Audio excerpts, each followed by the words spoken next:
Selamat siang, saya akan melakukan presentasi untuk materi peramalan permintaan atau demand forecasting.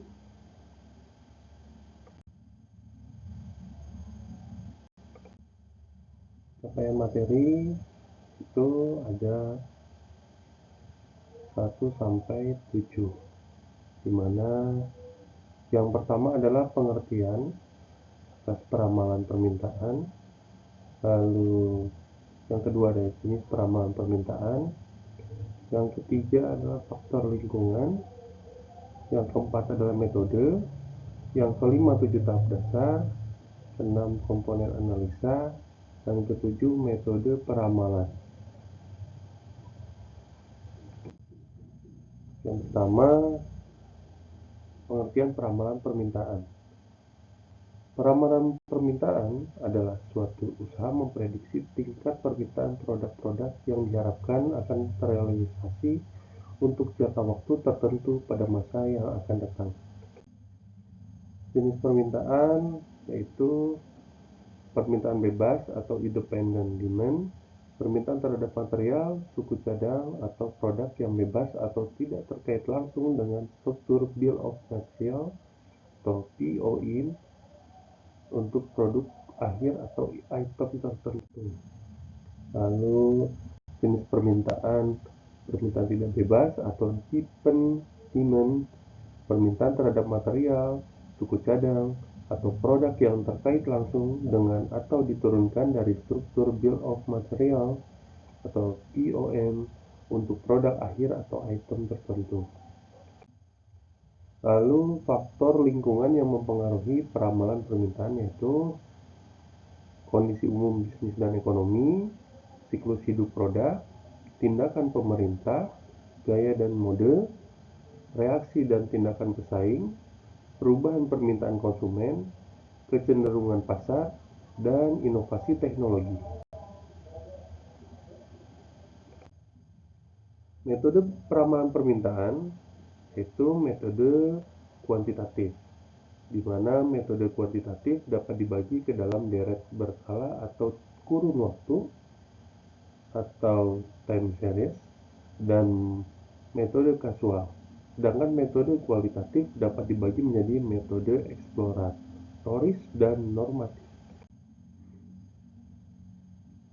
Metode kuantitatif sangat beragam dan setiap teknik memiliki sifat ketetapan biaya tertentu yang harus dipertimbangkan dalam memilih metode.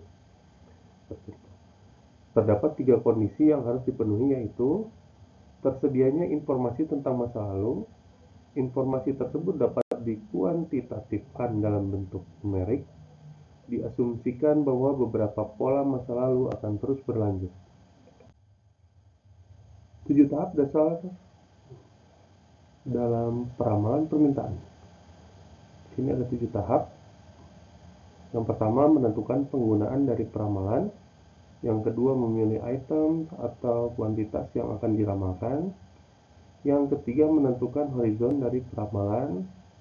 Yang keempat, memilih model peramalan. Yang kelima, mengumpulkan data yang diperlukan untuk memperoleh peramalan. Yang keenam, memvalidasi peramalan dan mengimplementasikan hasil peramalan. Yang ketujuh, melakukan peramalan.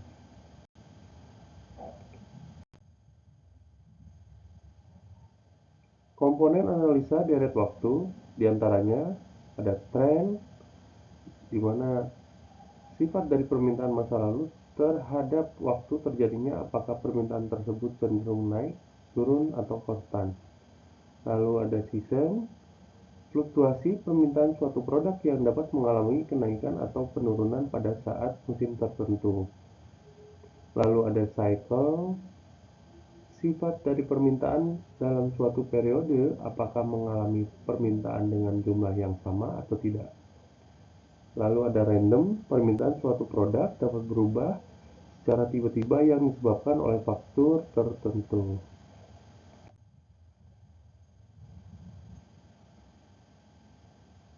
Lalu ini adalah metode peramalan time series, di mana ada beberapa metode. Ada metode naif, di mana teknik peramalan yang mengasumsikan permintaan periode berikutnya sama dengan permintaan pada periode akhir. Ada Week Moving Average. Saat terdapat tren atau pola yang terdeteksi, bobot dapat digunakan untuk menempatkan penekanan yang lebih pada nilai terkini. Ada Exponential Smoothing, di mana metode peramalan rataan bergerak dengan pembobotan di mana titik-titik data dibobotkan oleh fungsi eksponensial. Ada regresi linear, teknik statistik yang digunakan untuk memodelkan hubungan antara satu variabel independen X dan satu variabel dependen Y dengan menggunakan garis lurus adalah untuk memprediksi nilai Y maupun berdasarkan nilai X. Lalu ada proyeksi tren, di mana teknik menyesuaikan garis tren pada serangkaian data masa lalu, kemudian memproyeksikan garis pada masa datang untuk meramalkan jangka menengah atau jangka panjang. Lalu terakhir, moving average, menggunakan sejumlah data aktual masa lalu untuk menghasilkan peramalan. Oke, itu semua presentasi dari saya. Terima kasih.